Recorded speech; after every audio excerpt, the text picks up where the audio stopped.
En el opulento y silencioso barrio de La Moraleja, el millonario Alejandro de la Vega vivía prisionero de su silla de ruedas y del fantasma de su esposa, muerta en el mismo accidente que lo postró. En un humilde café de Usera, la joven camarera Sofía García luchaba por cada céntimo para pagar el tratamiento de su madre enferma. Sus mundos, separados por un abismo de clase y dolor, colisionaron el día en que él, humillado por los temblores que le impedían comer, recibió su ayuda. Sofía se arrodilló a su lado y, con una dulzura infinita, le dio de comer, ignorando las miradas ajenas. 2 horas después, por ese acto de pura compasión, fue despedida. ¿Qué harías si descubrieras que un simple gesto de bondad puede activar una trampa mortal tendida por tu propia familia? Pero antes de revelar cómo la bondad de Sofía se convirtió en una amenaza para un imperio de mentiras, haz una pausa. Si crees que el destino puede reescribir la más triste de las historias y que un corazón puro puede desafiar al poder más oscuro, toca el like para fortalecer esta corriente de esperanza. Y suscríbete ahora, porque lo que estás a punto de descubrir demostrará que la verdad, por mucho que intenten enterrarla, siempre encuentra la manera de salir a la luz. Créeme, esta es una de esas historias que te harán volver a creer en la justicia y en las segundas oportunidades. Y no querrás perderte ni un solo segundo de esta increíble revuelta del destino. Para Alejandro, la noticia del despido de Sofía fue más que una injusticia. Fue una declaración de guerra. Durante años se había dejado consumir por la culpa del superviviente, convencido de que no merecía nada bueno. El gesto de Sofía había sido el primer destello de calor humano genuino, que sentía desde la muerte de Elena, una pequeña grieta en el muro de hielo que rodeaba su corazón. Saber que ese instante de conexión le había costado el sustento a una joven inocente despertó en él una rabia protectora que creía perdida. No podía ser una coincidencia. La crueldad y la rapidez de la represalia olían a una advertencia, a una mano invisible que movía los hilos para mantenerlo aislado, roto y sumido en la miseria.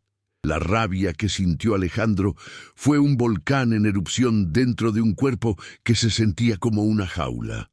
Por primera vez en años, el dolor de la pérdida fue eclipsado por una furia pura y protectora.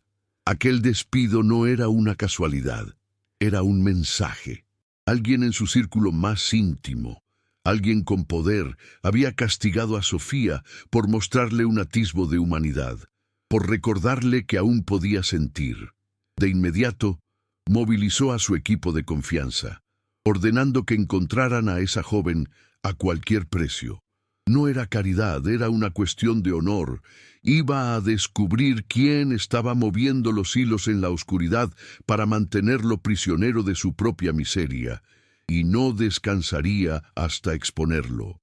Cuando Alejandro, en su imponente coche negro, llegó al modesto edificio de Sofía en Usera, el contraste entre sus dos mundos se hizo casi palpable. Él le ofreció un trabajo como su asistente personal en la mansión, con un sueldo que no solo cubriría todas sus deudas, sino que garantizaría el mejor tratamiento posible para su madre. Sofía, con los ojos llenos de incredulidad y recelo, sintió un nudo en el estómago. ¿Por qué un hombre tan poderoso se interesaría por ella?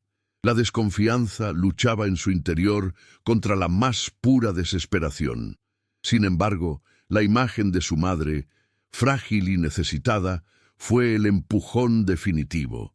Aceptó, sintiendo que estaba entrando en una jaula de oro, sin saber si él era su salvador o su captor. La mansión de la Vega era un mausoleo de mármol y silencio, un lugar donde el eco de los pasos parecía amplificar la soledad. Pero Sofía, con su sencillez y su calidez, empezó a llenarlo de pequeños gestos de vida.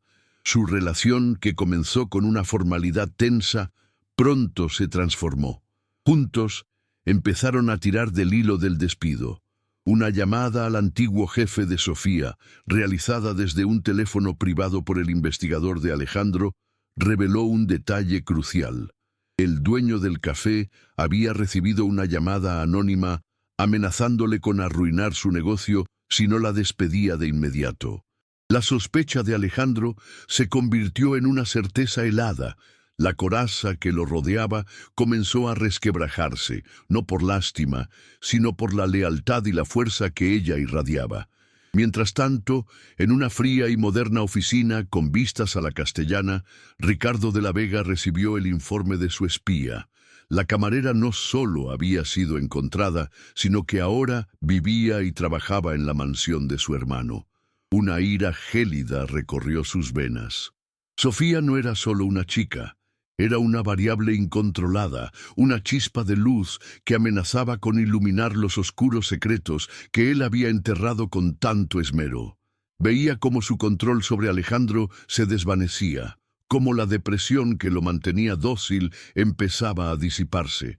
Decidió que el siguiente paso no sería un simple despido, sino la destrucción total de la reputación de Sofía. Tenía que hacer que Alejandro la viera como una cazafortunas, una amenaza.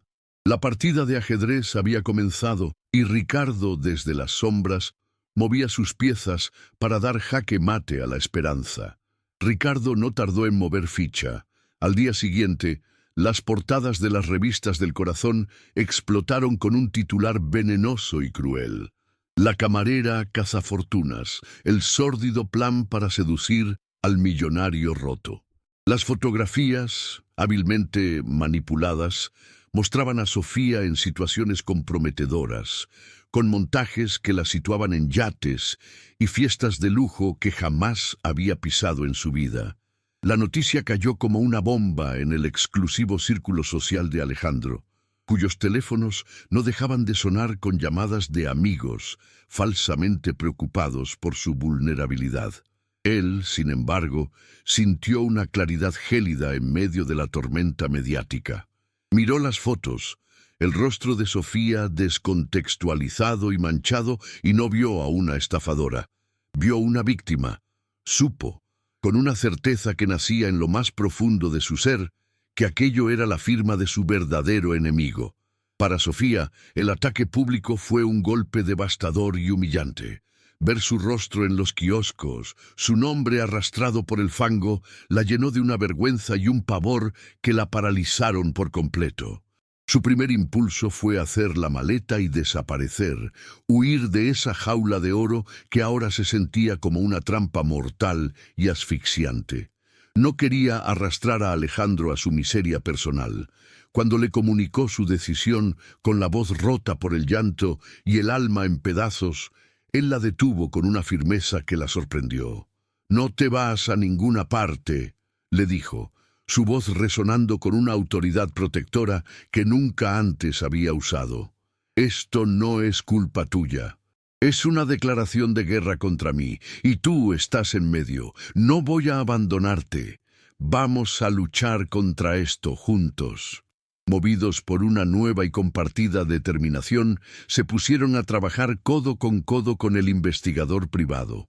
La tarea era desmontar la mentira pieza por pieza, sin dejar ningún cabo suelto.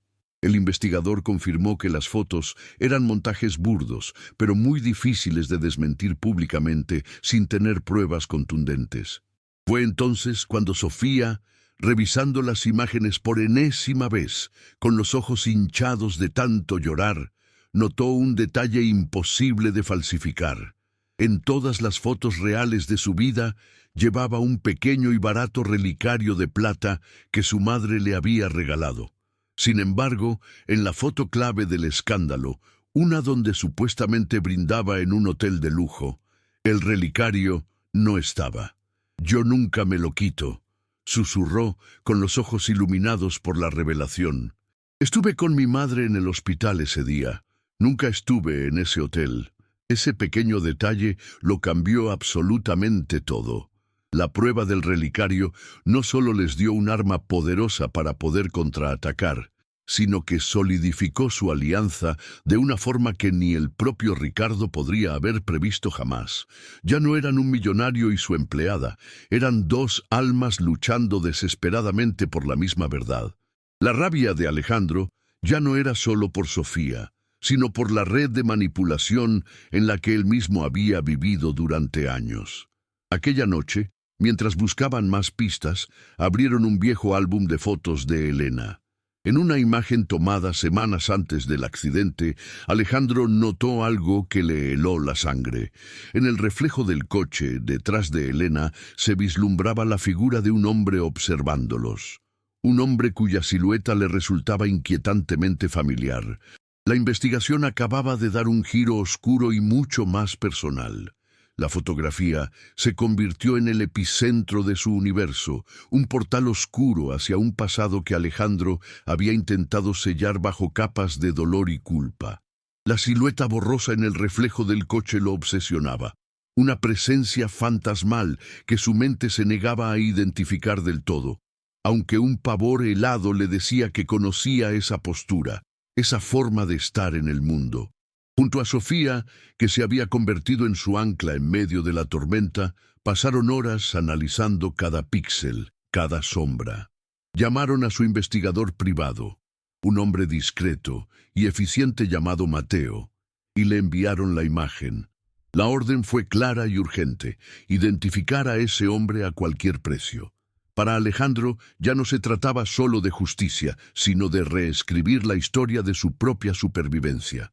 Mientras Mateo trabajaba con software de última generación para limpiar la imagen y desvelar el rostro oculto en el reflejo, la presión sobre ellos aumentaba de forma asfixiante. Ricardo, desde su torre de marfil, sintió el cambio en el aire. Sus informantes le habían advertido que Alejandro y la chica no solo habían resistido el ataque mediático, sino que ahora estaban investigando activamente el pasado, haciendo preguntas sobre el accidente de Elena. La paranoia se apoderó de él. Ya no bastaba con desacreditar a Sofía. La amenaza era existencial. En la soledad de su despacho, rodeado de lujos comprados con sangre, tomó una decisión final y despiadada. Si no podía separarlos, los silenciaría para siempre. El tiempo de los juegos de poder había terminado. Ahora comenzaba la caza. La llamada de Mateo llegó al caer la noche, cargada de una gravedad que hizo que el corazón de Alejandro se detuviera. «Lo tengo», dijo el investigador con voz contenida. Enviando el archivo ahora. En la pantalla del ordenador de la biblioteca, la imagen borrosa comenzó a definirse píxel a píxel, como un fantasma tomando forma. La silueta se convirtió en un cuerpo, y el cuerpo en un hombre cuyo rostro, ahora nítido y reconocible, los golpeó con la fuerza de una revelación brutal. Era Miguel, el mecánico de confianza que había revisado el coche de Alejandro el día antes del accidente y que supuestamente se había mudado al extranjero sin dejar rastro. El mismo mecánico que Ricardo les había recomendado. En ese instante, todas las piezas encajaron en un mosaico de traición y asesinato. El aire en la biblioteca se volvió denso, casi irrespirable. La verdad, en toda su monstruosa claridad, estaba frente a ellos. Sofía apretó con fuerza la mano de Alejandro, sintiendo el temblor que recorría su cuerpo, pero esta vez no era de debilidad, sino de una furia gélida y contenida. Sabían que una simple fotografía de un mecánico no sería suficiente para condenar a un hombre tan poderoso como Ricardo. Necesitaban una confesión. Fue entonces cuando Alejandro, con una lucidez estratégica que no había sentido en años, diseñó el plan final. La gala anual de la Fundación de la Vega se celebraría en una semana. Sería el escenario perfecto, un teatro público donde Ricardo, rodeado de la élite de Madrid, se sentiría intocable. Allí, frente a todos, le tenderían la trampa definitiva. La noche de la gala, el salón de la Fundación de la Vega, era un mar de diamantes y sonrisas falsas, un teatro perfecto para la élite de Madrid. Ricardo se movía entre los invitados como un rey en su corte, rebosante de una arrogancia que lo hacía sentir intocable, ciego a la tormenta que estaba a punto de desatarse sobre su cabeza. A su lado, Alejandro, con una postura erguida que desafiaba su silla de ruedas, irradiaba una calma de acero. Sofía, a su lado, con un sencillo pero elegante vestido azul, no era su asistente esa noche. Era su aliada, su cómplice en la batalla final. Sus miradas se cruzaron, un pacto silencioso de coraje y determinación. La trampa estaba puesta. Cuando llegó el momento de los discursos, Alejandro subió al escenario. Un silencio expectante llenó la sala. Todos esperaban las palabras vacías de un filántropo, pero lo que recibieron fue el filo de una verdad afilada. Esta noche, comenzó, su voz resonando con una fuerza nueva, quiero hablarles de lealtad y de la más oscura de las traiciones. Detrás de él, en la pantalla gigante, no apareció el logo de la fundación, sino la fotografía granulada de un hombre. Miguel, el mecánico. Un murmullo recorrió la sala. Alejandro dejó que la imagen hiciera su efecto antes de continuar. Este hombre trabajó en mi coche un día antes de que mi esposa Elena y yo tuviéramos nuestro accidente, un accidente que no fue un accidente. La tensión en la sala se volvió insoportable. Todas las miradas se clavaron en Ricardo, cuyo rostro había perdido todo su color, transformándose en una máscara de pánico mal disimulado. Mi hermano Ricardo me lo recomendó, continuó Alejandro, su voz ahora un látigo. Mi hermano, que siempre supo cuánto amaba a Elena. Mi hermano, que se benefició de mi dolor y mi reclusión. Se giró, enfrentándolo directamente frente a cientos de testigos. Dime, hermano, ¿cuánto vale la vida de una esposa? ¿Cuánto vale el alma de un hermano? Acorralado, humillado y expuesto, Ricardo explotó. «¡Tú lo tenías todo!», gritó, su voz rota por la rabia y el veneno. La admiración de padre, el negocio, a Elena. Yo no era nadie. Merecías desaparecer. Yo mismo me aseguré de que esos frenos fallaran. El silencio que siguió a su confesión fue atronador, roto solo por el grito ahogado de su propia madre. En ese instante, las puertas del salón se abrieron de par en par, y dos agentes de la Policía Nacional avanzaron con paso firme y decidido. Los flashes de las cámaras de los periodistas que habían sido alertados estallaron como relámpagos, capturando para siempre la imagen de la caída de Ricardo de la Vega. Mientras le leían sus derechos y se lo llevaban esposado, con el rostro descompuesto por la derrota, Alejandro sintió cómo el peso de años de culpa se desvanecía de sus hombros. Miró a Sofía, que le apretaba la mano con fuerza, sus ojos llenos de lágrimas de alivio. La justicia por fin había llegado. Estaba libre. El escándalo de los de la Vega se convirtió en la comidilla de toda España. La confesión de Ricardo, grabada y retransmitida por todos los noticiarios, no dejó lugar a dudas. Su juicio fue rápido y mediático, un espectáculo de humillación pública que culminó con una sentencia implacable, cadena perpetua por asesinato en grado de tentativa y conspiración. En la soledad de su celda, despojado de su apellido, su fortuna y su libertad, Ricardo se consumió en un odio impotente. Ya no era el titiritero en la sombra, sino un fantasma olvidado, un recordatorio brutal de que la soberbia y la codicia siempre cavan su propia tumba. Su imperio de mentiras se había derrumbado, y su nombre, antes sinónimo de poder, ahora era una mancha de vergüenza en la historia familiar. Mientras Ricardo se enfrentaba a las consecuencias de sus actos, Alejandro y Sofía comenzaban a sanar. Liberado del peso de la culpa que lo había mantenido prisionero durante años, Alejandro se entregó a la rehabilitación con una ferocidad y una esperanza renovadas. Cada paso doloroso que daba, cada músculo que recuperaba, era una victoria contra el pasado y una afirmación de su futuro. Sofía, por su parte, con la tranquilidad económica asegurada y su madre recibiendo el mejor tratamiento, se matriculó en la universidad para estudiar trabajo social, su verdadera vocación. Las noches en la mansión ya no eran para investigar, sino para compartir sueños, para leer juntos en la biblioteca y para construir poco a poco los cimientos de una nueva vida sobre las ruinas de la traición. 2 años después, el jardín de la mansión de La Vega, antes un lugar sombrío y descuidado, era un estallido de colores y risas. Bajo un arco de rosas blancas, Alejandro, de pie, apoyado solo en un elegante bastón, esperaba a Sofía. Su boda no fue un evento social, sino una celebración íntima y sagrada, con la madre de Sofía completamente recuperada, llorando de felicidad en primera fila. Cuando Sofía caminó hacia él, radiante con un vestido sencillo que reflejaba su alma pura, Alejandro no vio a una antigua camarera, sino a la mujer que le había salvado la vida de todas las formas posibles.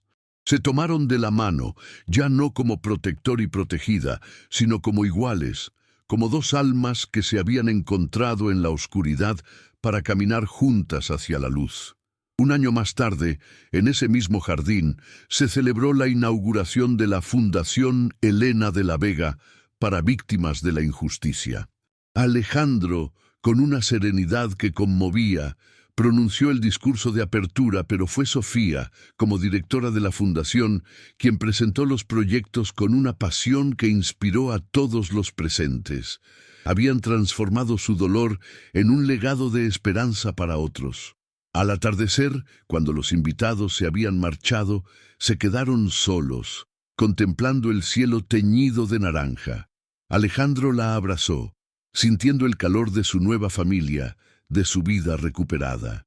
Con la voz quebrada por la emoción, le susurró: «Creí que mi vida había terminado en la oscuridad, pero no sabía que a veces el acto de bondad más pequeño puede ser la luz que te enseña a caminar de nuevo». La jornada de Alejandro y Sofía demuestra que el amor, forjado en el dolor y la verdad, es la fuerza más poderosa del universo. Si esta historia de redención y justicia ha tocado tu alma, compártela para que más personas crean en lo imposible. Y suscríbete para más relatos donde el bien siempre triunfa, no importa cuán oscura sea la noche. Juntos vamos a celebrar las segundas oportunidades y las revueltas del destino que demuestran que, incluso después de la peor de las tormentas, siempre vuelve a salir el sol. Deja tu like para mostrarnos que tú también crees en el poder de un corazón puro. La historia de Alejandro y Sofía es la prueba irrefutable de que el destino escribe sus propias reglas, uniendo dos almas que habitaban en universos opuestos. Él, un hombre atrapado en una jaula de oro y dolor, convencido de que su vida había terminado. Ella, una joven luchadora acorralada por la necesidad, pero con un corazón inmenso y puro. Un simple gesto de bondad, un acto de compasión en un humilde café, fue la chispa que desató una tormenta de verdad, derribando un imperio de mentiras construido sobre la envidia y la traición. Su viaje no fue solo el de dos personas que se enamoran, sino el de dos guerreros que se encontraron para sanar mutuamente y reclamar la justicia que les había sido arrebatada. Su final feliz no se limita a las paredes de su mansión, sino que se ha expandido para tocar innumerables vidas. La Fundación Elena de la Vega no es solo un homenaje a un amor perdido, sino la materialización de su propia redención. Han transformado el veneno de la traición en un antídoto de esperanza, convirtiendo su dolor personal en una misión para proteger a otros de la injusticia. Sofía, la joven camarera que un día ayudó a un solo hombre, ahora lidera una organización que ofrece segundas oportunidades a gran escala. Y Alejandro, el hombre que creyó haberlo perdido todo, encontró un nuevo propósito, demostrando que la verdadera riqueza no está en la fortuna, sino en el impacto que dejamos en el mundo. ¿Te ha conmovido esta increíble historia de amor y justicia? El viaje de Alejandro y Sofía nos recuerda que un solo acto de bondad puede cambiar el mundo y que la verdad, por muy enterrada que esté, siempre encuentra la forma de salir a la luz.